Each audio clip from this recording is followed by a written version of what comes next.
Ha reso pubblico il fotogramma del ladro in azione, stanco della raffica di furti subiti più che quotidianamente dalla comunità.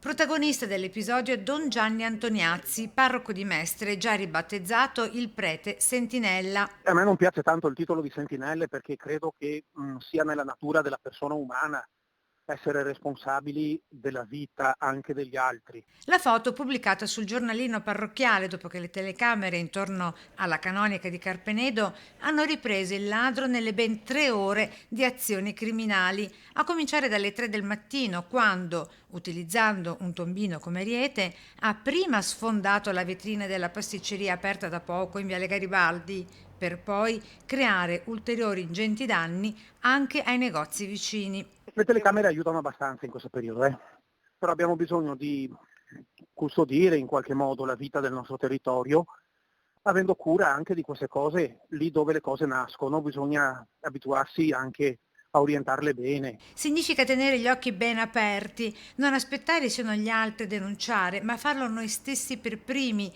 laddove si assiste ad episodi criminali e ad atti vandalici.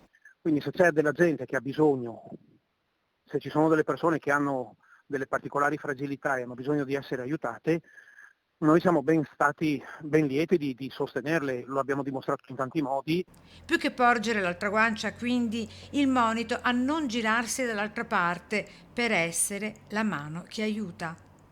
È un fatto che chiede coraggio alla gente, che la gente abbia a cuore tutte le strutture notte e giorno della nostra vita, del nostro quartiere, della nostra realtà, in modo che il nostro quartiere possa essere sempre un po', sostenuto dalla passione di tutti.